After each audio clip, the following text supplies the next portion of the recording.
All right. Let's do it. Hello, Andres. Juhani. Glad to have you here. Taking the time on a Monday morning. Yeah. Being busy with all things, but this is something that I've always liked with you to have these discussions. Yeah. And today going a bit deeper into lifelong learning and adult education and maturing as well, where you're, I'd say, a very highly skilled expert. Thanks. Yeah, I'll take it. So maybe you can tell a bit about who you are. Yeah. Maybe something where you've been and where you are at the moment. Right. Sure. Yeah, happy to do that. Okay, so I'll just kind of do a brief whirlwind tour of my life. I'll try to keep it brief. Yeah. If I go over, feel free to just be as rude as you want to be and just stop me. We connect with each other on that level. Okay, so I'm originally from Spain, but my family moved to the U.S. when I was very young. So I grew up in the U.S. I did all my schooling there.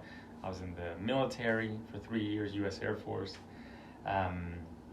And my first career was business, and I worked in the business world for several years until I quit, because it just wasn't aligned. What I was doing at the time wasn't aligned with my values, especially the way we treated people.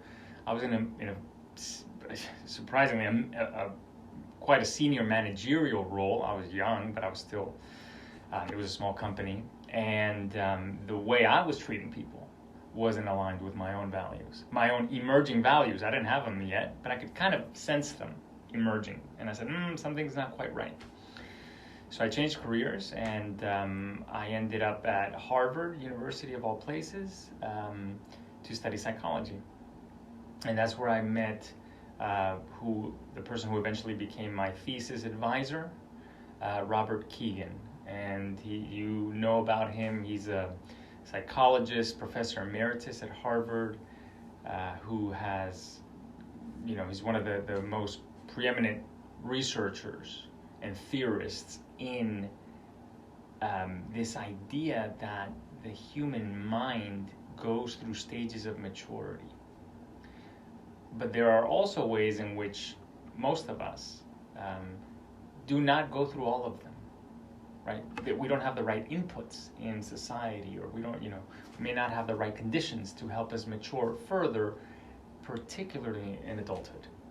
So I kind of often think of think of ways in this field, people who work in this field think of ways in which adults can activate these latent, dormant kind of capacities in themselves to grow, beyond the default or expected stage of maturity that society boosts us up to. All right. Okay, so that's the education piece, and then finally the career. What am I doing now? I work as a organizational culture consultant.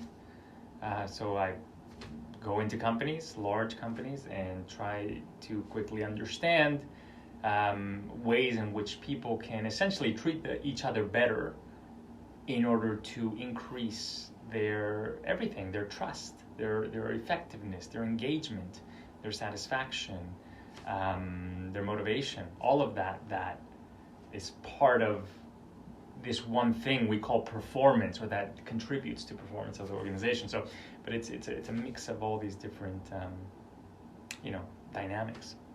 So that's what I work on now. Yeah, so I'll leave it at that.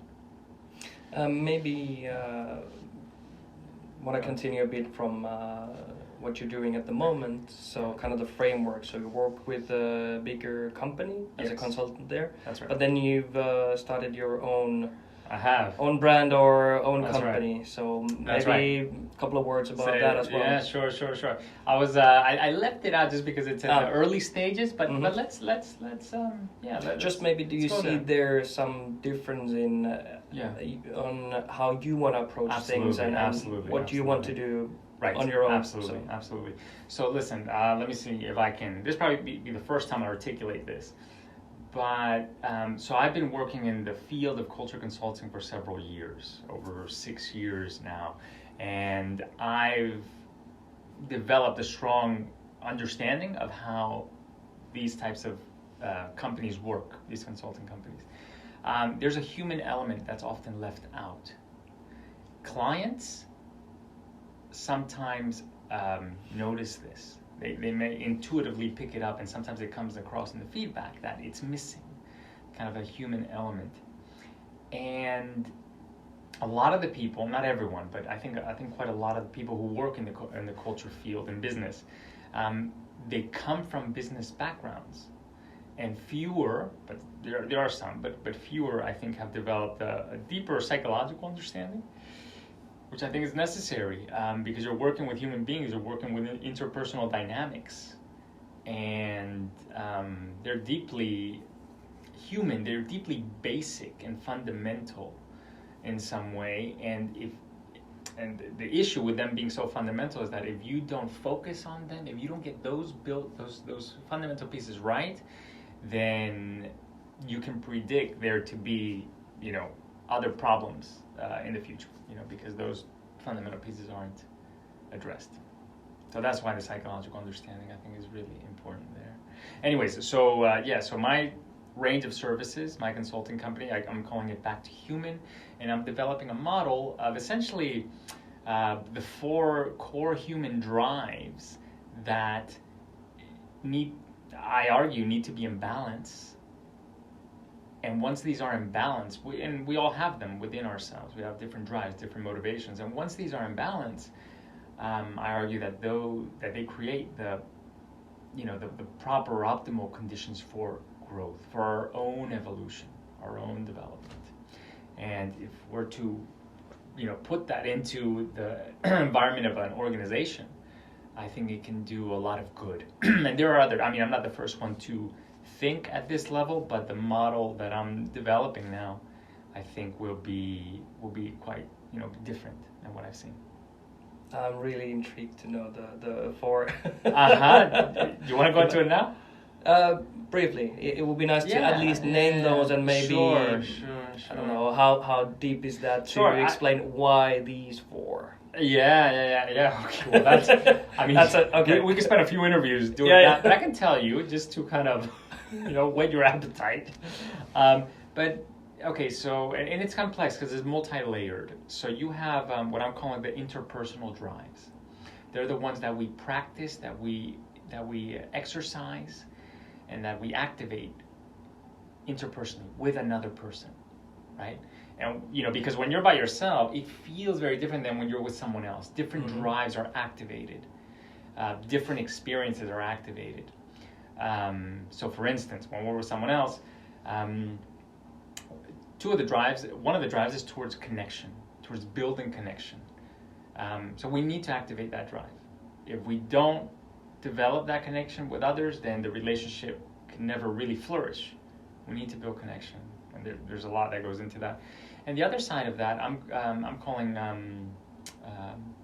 honesty, or truth telling.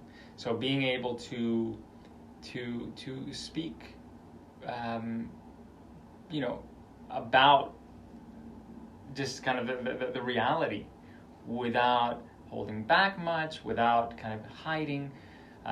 So these interpersonal drives they need to be in balance. If there's one that's that has too much emphasis, there's going to be some kind of deficiency. If you care or you connect with someone too much, but you're not honest with them, problems in the relationship will persist. But if you're too honest and there's no connection, then the relationship can't really deepen, can't really flourish. The trust breaks down. So these have to be both present. Those are the interpersonal ones, and then there's the intrapersonal ones, so within the individual. And the first one is growth, or you could call it awareness, developing ourselves. So when you think of self-improvement, self-mastery, challenging ourselves, that's one of the drives that helps us grow, and that's supported by its opposite, which is selflessness. It's about giving ourselves away. It's about generosity. It's about the sharing of ideas, the sharing of power. It's about letting go. So one is about building yourself up, and the other one's about letting go. There's a paradox, just like with the connection and truth telling. It's paradoxical, but both need to be present. We can go much deeper into the dynamics. I like this. I'll leave it at that. Yeah. And just want to ask, are these very core things to, let's say, all individuals, no matter what you're doing, in what kind of field you are, and are these things also that can be sort of measured or be focused on an organizational level? So when you think about the organizational culture, then are these the very core things that you see important to be in place or in balance? Sure. Yeah, good question. I'll try my best to answer that. So many of the concepts or dynamics that we are so used to hearing about when we speak about organizations and organizational life and culture, for instance, concepts like collaboration, performance, efficiency, trust, that's becoming kind of a buzzword, or just more routinely used. What else? Speaking up, effectiveness, power balances, all these things. So these are concepts, again, that are used frequently, but these concepts are not at their most fundamental form when we approach an organization. Okay. So to sink down into its fundamental form, it's to go down to basics. And that's what I tried to do with this model and these drives they're fundamental drives that, a combination of them or, certain forms of them give rise to healthy collaboration, healthy trust, effectiveness, engagement, all these things. But, to really kind of tackle the root cause, you have to go to, I think, at this level of human psychology, you're dealing with emotions, you're dealing with psychology. Those are the building blocks for good and bad habits that we see in interpersonally within organizations. So that's kind of how, you trace them back to that. And if you work at that level, you don't guarantee, but you increase the chances of, these desirable, company dynamics emerging. If you begin at the base. If not, if you bypass those fundamental pieces, you may end up with results you weren't expecting or weren't desiring in the first place. Okay. Very interesting, because I'm thinking about the sort of context that brought us here in this place. So we talk about maybe competencies for the future. And combination of knowledge, skills, attitudes, values. And when you mention these really sort of core elemental things, then what's your perception on adults and adult educators developing their competencies needed, let's say, 15 years forward from now, and taking into account also what you mentioned just about these very fundamental things. So what's your take on that? How do we develop ourselves for the future? And what kind of competencies do you see there? So the model I just described and the drives, my intention with that is more kind of applied. It's to really, just to work with individuals. So applying it to that, very targeted, very specific work. The question you're asking forces me to kind of take a step back and I don't know, just by all means take a wider net. So let's go there. All these things are connected, but different sides apply to different kind of questions. So I guess maybe the most important piece that I see that is of particular importance to, you know, those who are educating other adults. Okay, let's take a step back. So if you're an adult educator and you're teaching a course, say on, I don't know, give me a topic. What could they be? Innovation, or they're giving a class on innovation, for instance. If I'm an adult educator, I'm teaching a class on innovation, I could go in and teach the material. What's maybe in the textbook, or, you know, the lesson plan that you and colleagues have put together, and teach them, maybe give them tips on how to, you know, practical tips on how to change their surroundings or their life in some way that could help encourage them to be more innovative or creative. That's fine. But the problem with doing just that is that it overlooks and kind of ignores this whole other side of how people develop. We don't just develop in terms of skills. We develop in terms of you know, our humanness, or as human beings, as people. You know, so let's take an extreme example, just for, you know, clarity's sake.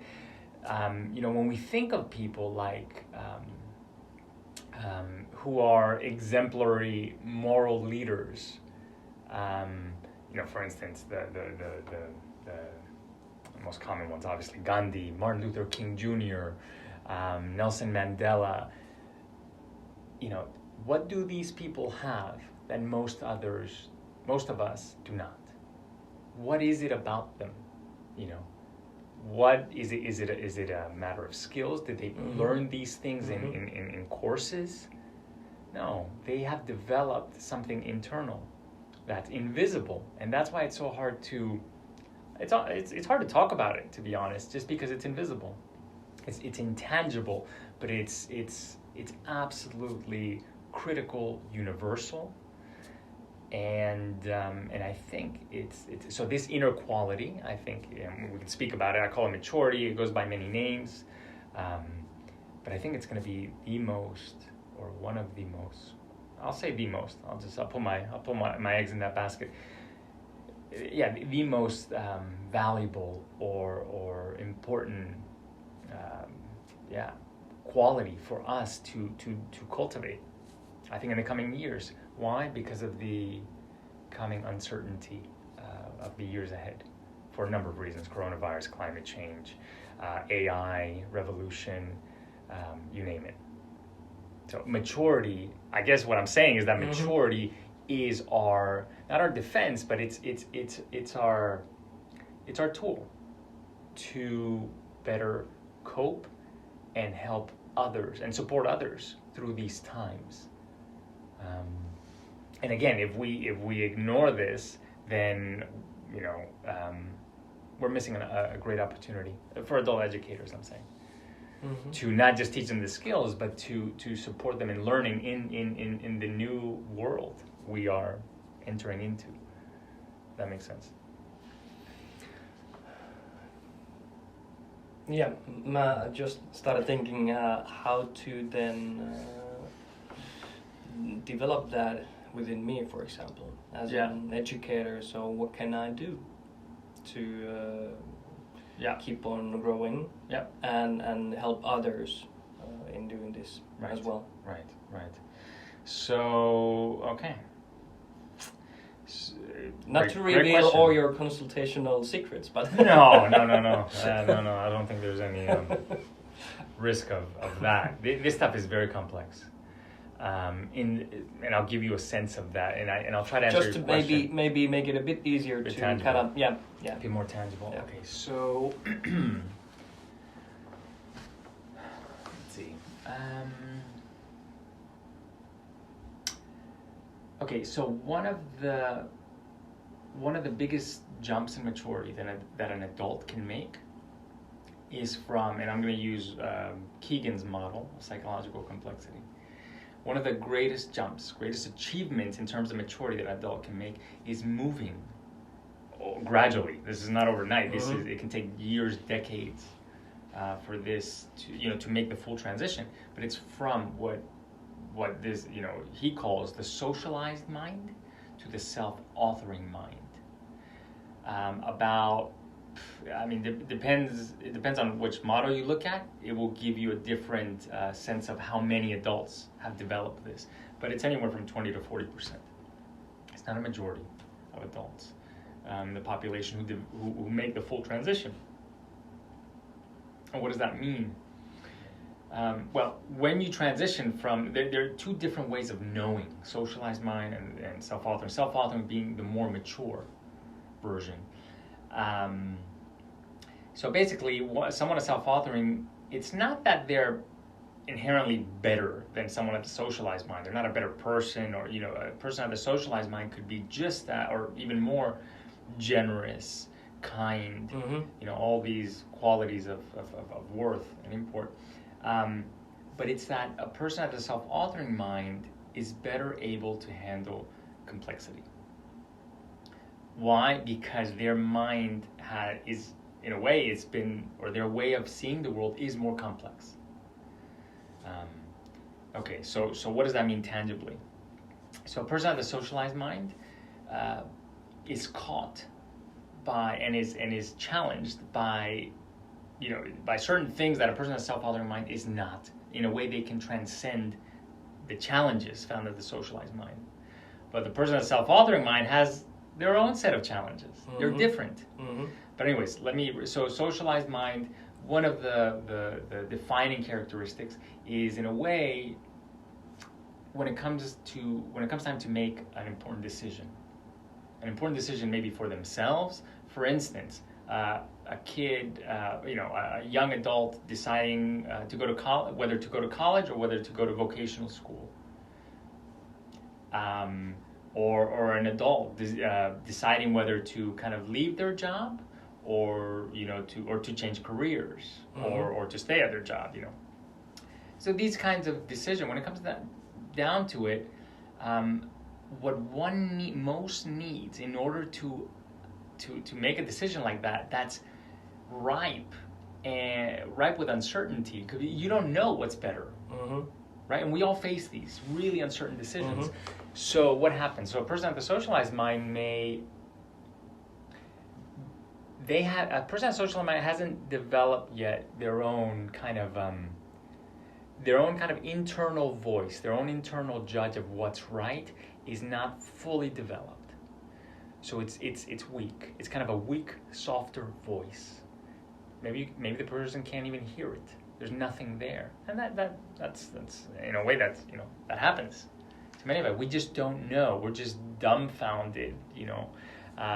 There's no way out. That's what it feels like. So what do we do in a case like that?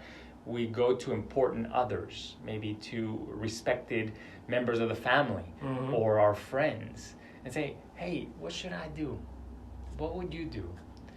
But in that way, we get support, right? We are supported by others who can kind of guide us. When we don't have the answers ourselves, we can turn to others, and they fill that hole, that vacuum, where our own voice should be, but it hasn't yet reached that point where we can say, okay, I know the answer to this, right? That's what develops that's one of the many things that develops in the transition from socialized to self-authoring. Self-authoring, you become the author of what's right, what's good, what's bad, what's wrong for you, for others. That internal compass, that internal voice, it kind of emerges. And so when you're faced with uncertain decisions, there's a lot of uncertainty, you have an internal resource you can turn to automatically. It just happens almost, I would argue, unconsciously sometimes. It's just there because it's developed.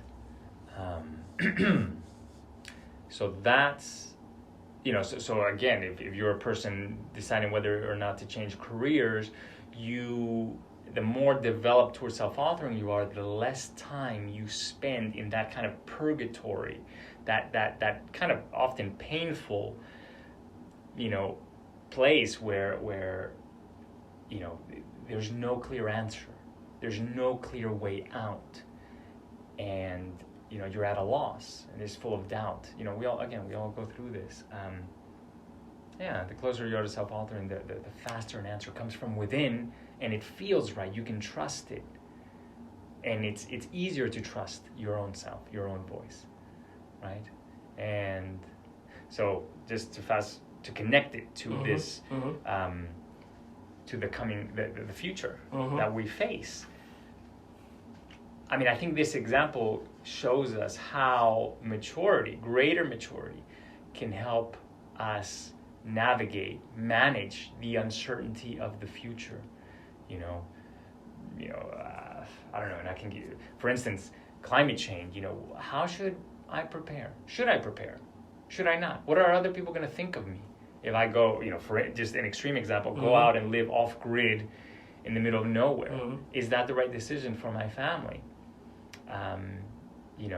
Should I don't know, COVID-19, should we have everyone here should all of us in our family wear a mask? Should they not? Should we travel? Should we not? I mean, but these are, questions that I think are going to become more and more common, that I think we'll need to turn. I think if we have this internal resource developed,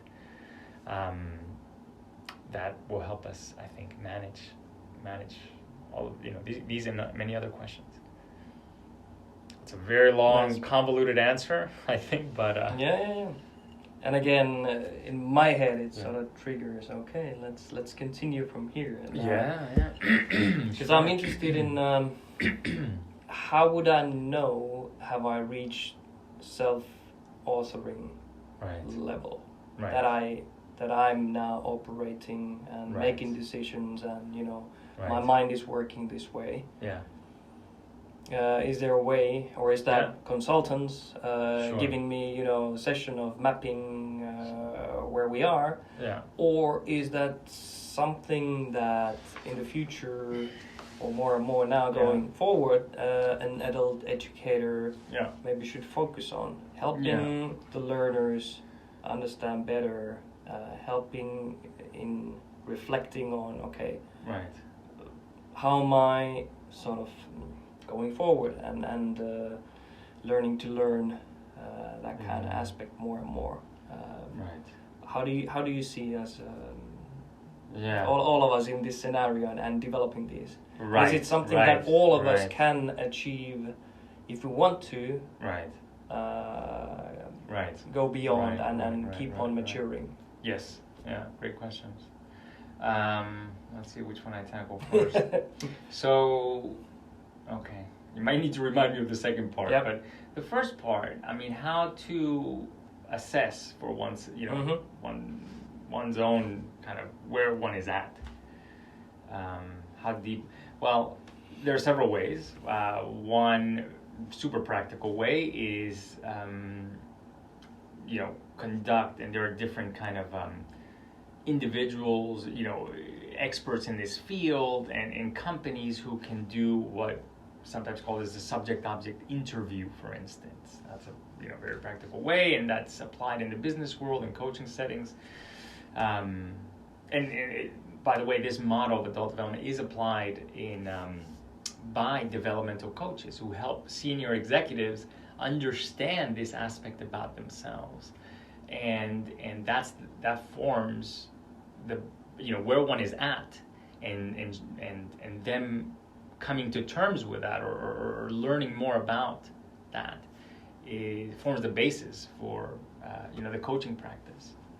So there's that, but I mean that's not the only route. I mean, look back. I would suggest look for you. I mean, if you're interested in where you might be, how far you look back at the decisions that you've had to make, or at situations, particularly interpersonal ones, that were difficult for you. Why were they difficult? What was holding you, right?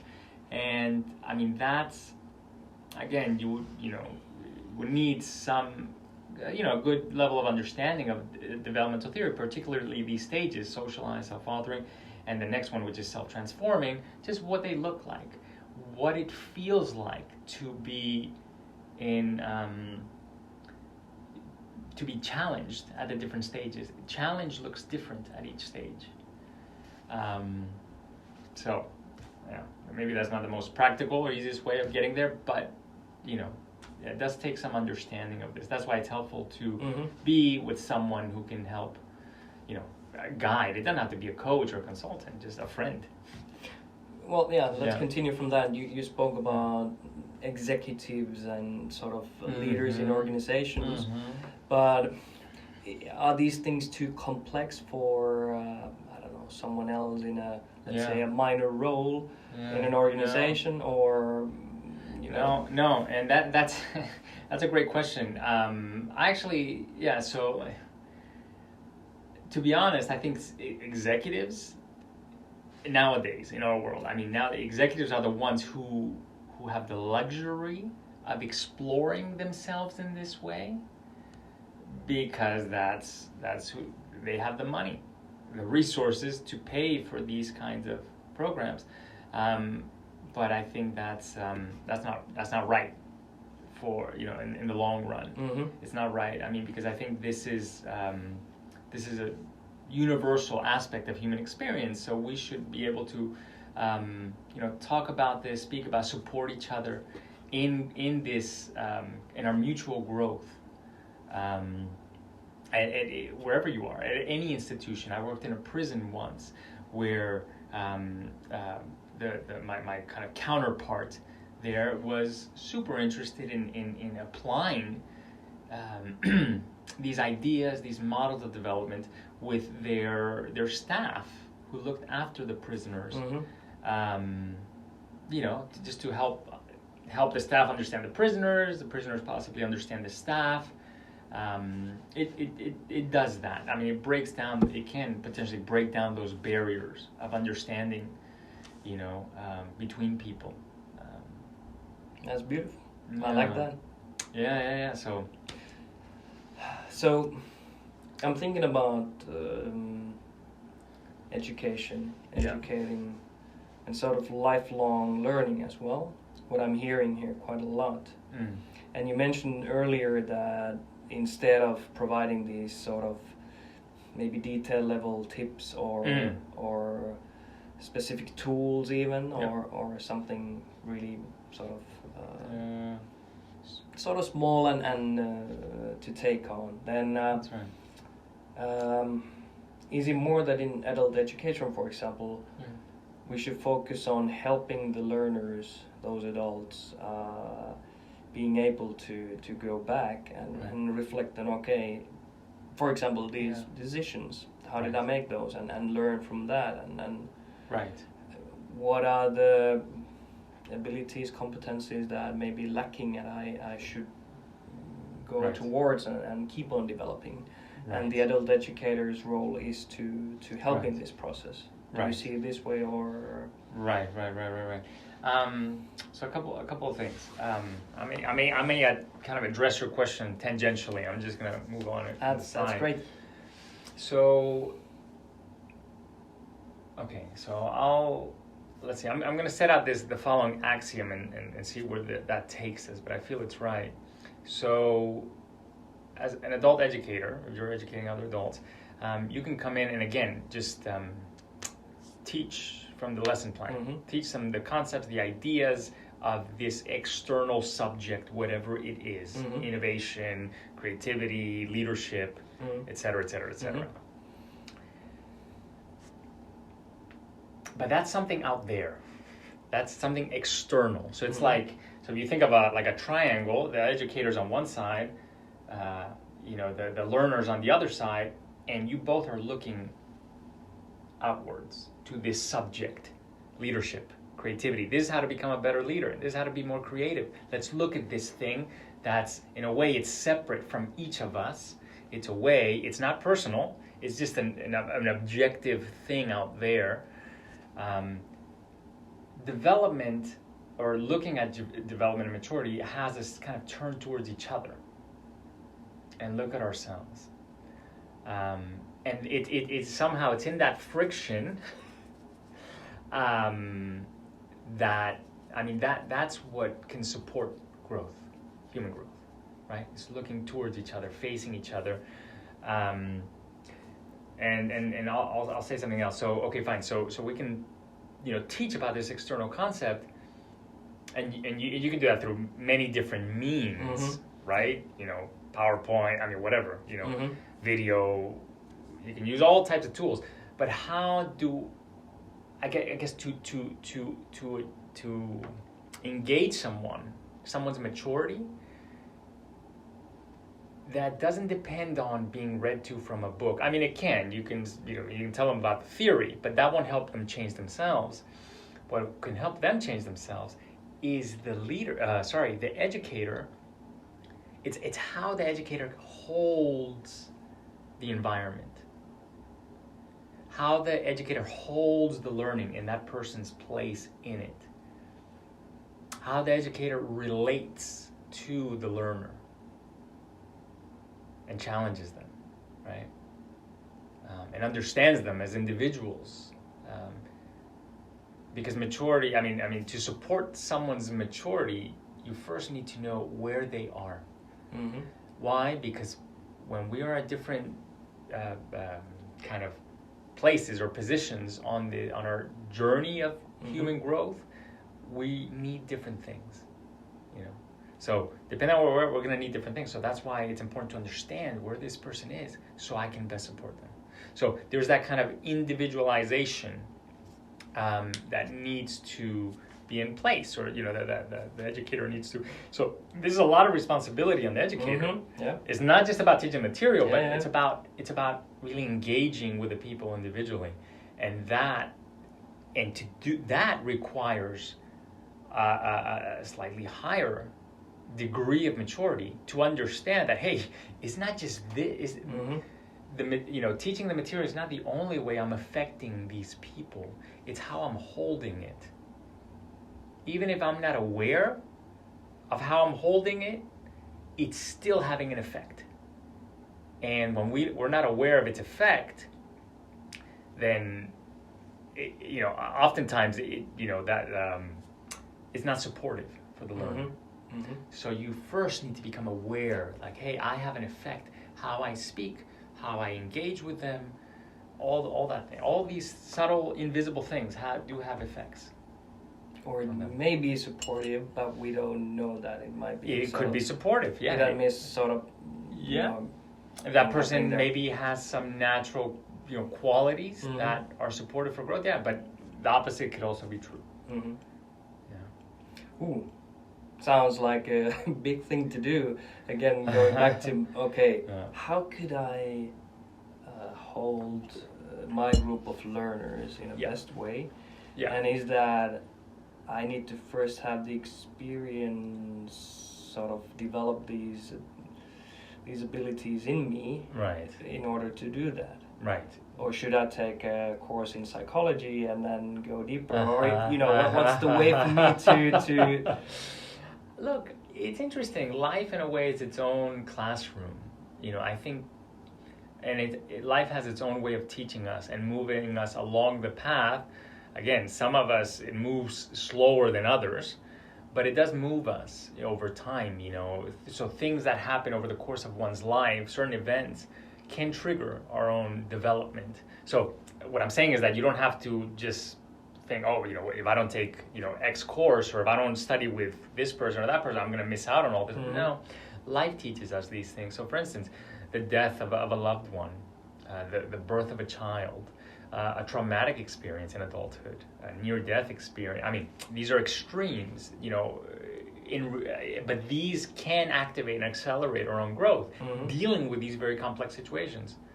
In reality, it's the micro moments, micro challenges in your relationship with your partner, with a colleague at work, and how you resolve that, how you hold them, how you hold that space with them. And how you hold yourself in that space. So all these micro moments are potentially transformative, opportunities. Mm-hmm.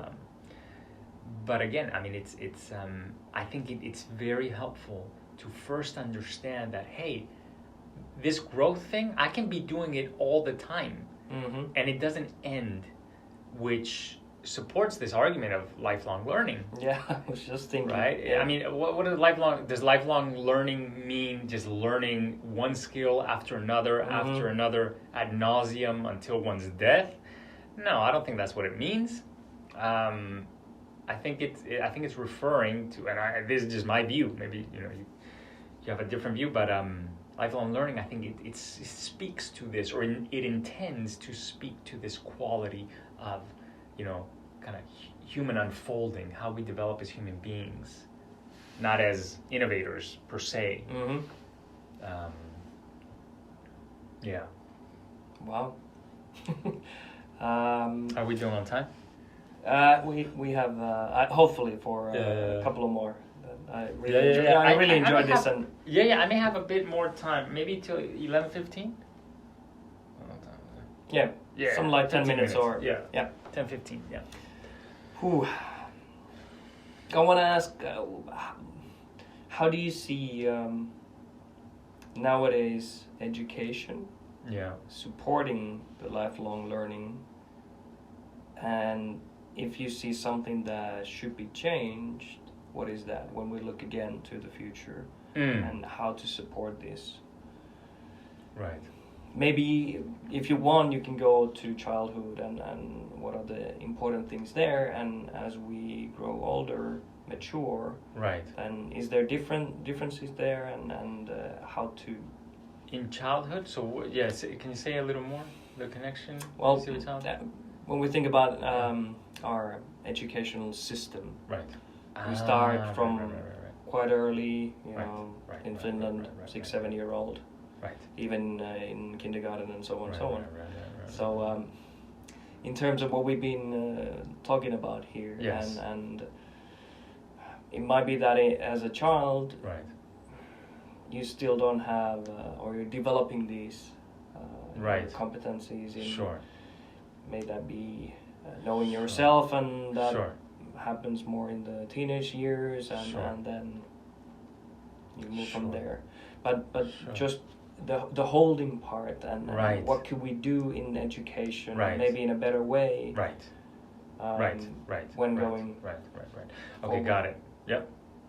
So let me try to tackle this on two levels.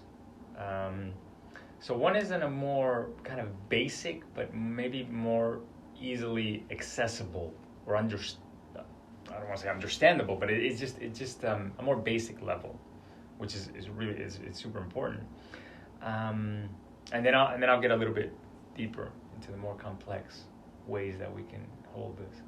So the more basic level is in terms of holding this not a paradox, but it's these holding a balance. So and the balance is between challenge and support.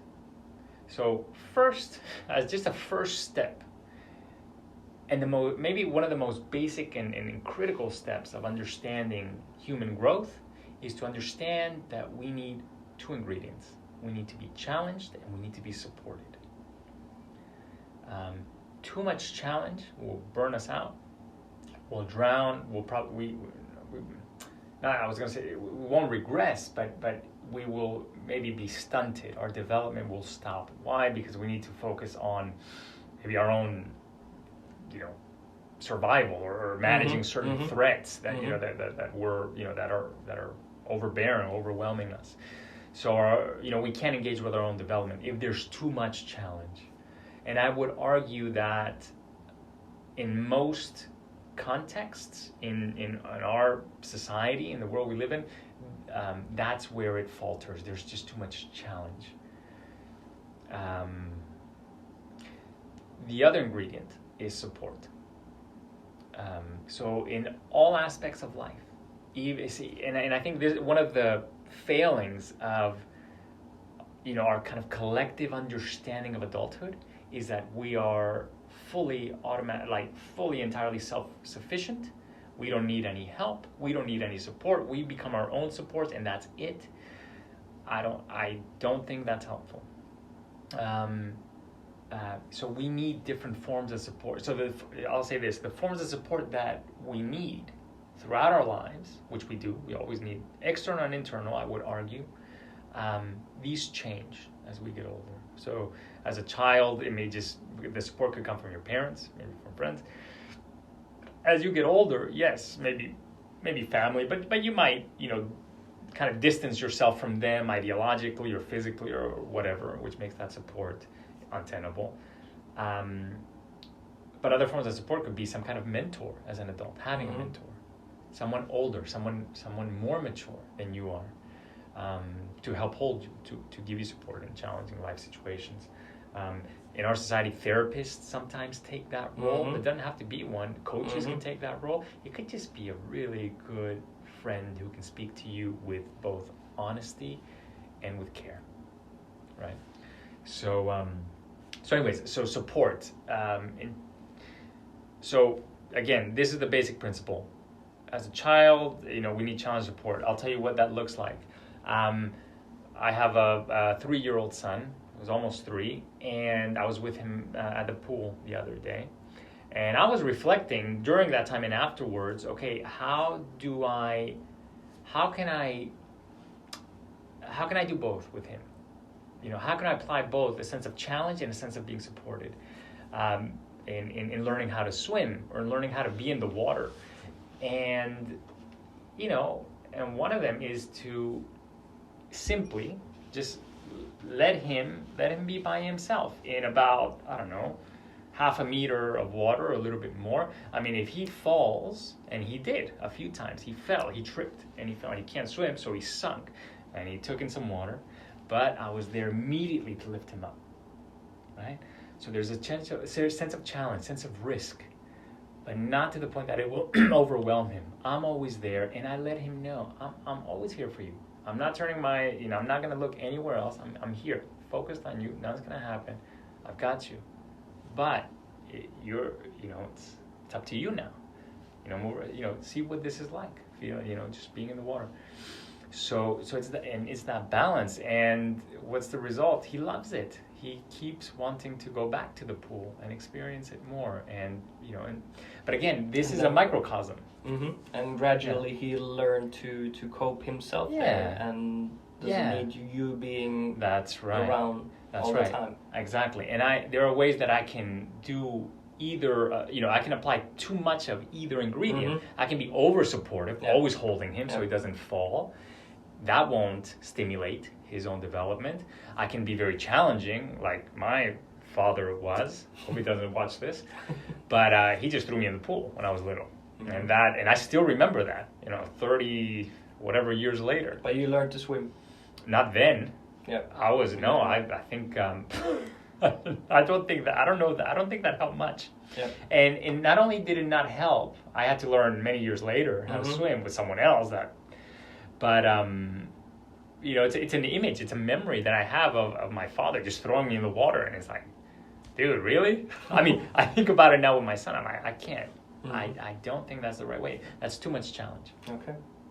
So for an educator, again, going back to this, may that be the course of innovation, not to throw in the people without, being present and supporting them. That's right. But then not to be there holding hand all the time. Yeah. And sort of, It's the balance. Yeah. And knowing what that balance looks like is, that should be, I think, a top priority. Knowing how to balance that, what it looks like in the classroom, what it looks like, with different learners.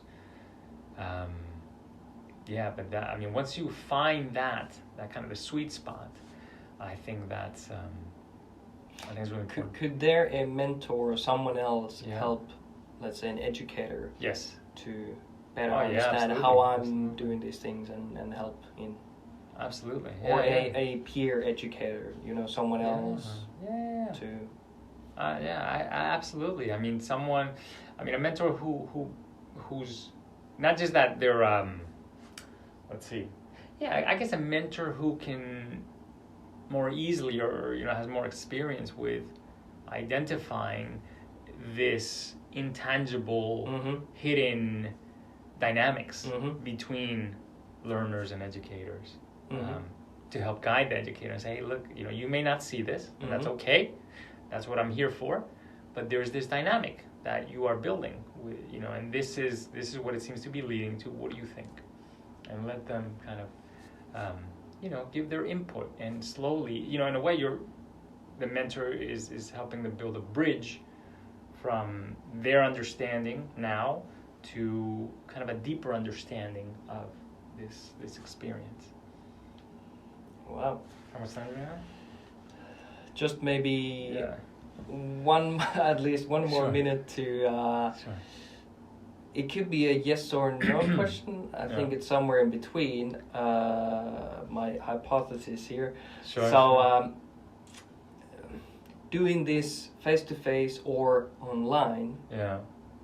Are these things possible to give space and help and support learners online as well, as in face to face, or how do you see in the future what could be a good model of facilitating this kind of maturing or growth or learning? So I don't have a clear answer for that. Just because, I know of numerous examples where people are supported in this way virtually. You could have someone could have virtual sessions with a mentor, with a therapist, with someone who can help hold them, while they're facing many of life's challenges. So that can be effective. Is face-to-face more effective? I think I'm pretty confident that it is. Just because that's the way we've evolved as human beings, to be in close contact with each other. This virtual setting. We're doing it. We're engaging with each other virtually all the time, and we're developing that capacity to do that. But we're still in very early stages. So I would argue that in person is most likely optimal.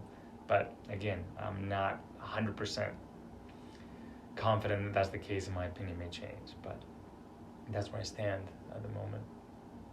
And do you see this for, let's say, back to humans, something that you'll keep on developing? Also, let's say some parts of it will be happening virtually, or? I think So I think they'll have to, given just the times we're in, with coronavirus. So I have no choice, but I guess I am encouraged by the fact that I know that it can work in this way. Will it be less effective? Possibly than in person, but it won't fully eliminate its effectiveness. It's going to reduce it a bit, possibly. I think so. But that's just a reality. I think I need to deal with, practically. As a final remark, are there, from your side, any hints where we could look at if we want to learn more about, let's say, not maybe what Kegan and other psychologists have done, but in connection with having these things happening virtually? Are there any good cases done already? Have you come across anything that somewhere in universities or other places or in companies they sort of changed their ways of having these things online? Or is that still coming, or is there somewhere we could look more and study? It's a good question. Let's see, what can I tell you? I remember looking into this a while ago for just business related questions that were coming up for me, but I remember the clearest piece of research that I found pertained to therapists, and whether therapeutic outcomes, so how effective the therapy was, differed for people meeting the therapist in person or offline. I couldn't find at the time anything done with organizations or coaching or other contexts. So it was therapy, but I think it's still applicable. And the conclusion was that the outcomes, how effective therapy was, didn't differ. So clients experienced similar outcomes, similar level of effectiveness from the therapy, and I think it was all self-reported. The person was, they had to score themselves on how much improvement or how helpful it was, and it was very similar, I think, for both groups. So, I mean, that's the clearest piece of research, but there's probably more out there at this point. Okay. Well, we'll take that as a hope. One last thing that's coming to mind, and just as an example, and I think it's one that I can speak to personally about. So, when we were speaking about educators and how it's not just the material that they are responsible for conveying to the learners, but again, the intangible, the hidden side of interpersonal interaction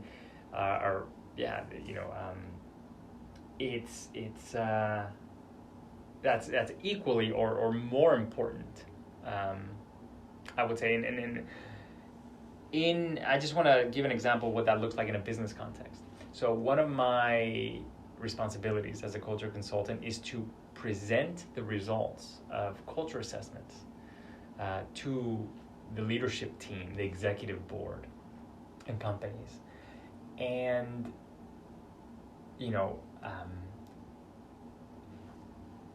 so imagine maybe I'm on a Zoom call with them, or maybe I'm there in person presenting the results. And I could very easily, as I think many of us do, present what's on the slides. And I could tell them, look, these are our findings, these are our recommendations, here's where we're at. This is what your culture looks like based on our assessment. A different, more complex way of engaging with that experience is to somehow mirror the culture that you experienced personally in the moment with them. Maybe that would involve me speaking about an experience I had in setting up the culture assessment with my contact in the company. Say, look, this is what it was like for me interacting with your staff. This is how I experienced it. What is that like for you when I tell you about this? And have them reflect on it in real time, right? So in a way that engages them very directly, rather than just something out there. These are the results. It's like, look, this was my experience. How does that sound? I mean, what do you make of that? And engage with them. I mean, of course, these things are more difficult to do, but I think it increases the chances of kind of a real transformation happening in the moment, right? So it's a different way of holding the context. I can still present all this. It's not that it's not either or. It's this, but then also acknowledging, look, there's something hidden here that can be revealed. And it's about finding ways of doing that, in ways that they're supportive for them, in ways that are skillful, that they can receive and engage with. And that's a challenge, but it's that's a path, I think, to touch into all these different dimensions we've been speaking about. Yeah. I already took that and kind of started challenging myself when going into coaching again, and the way you were describing engaging in a business context, but similar aspects in when it comes to learning or developing something. Right. So thank you for this. Welcome. And thank you in general, I'd say. You're welcome. Pleasure, man.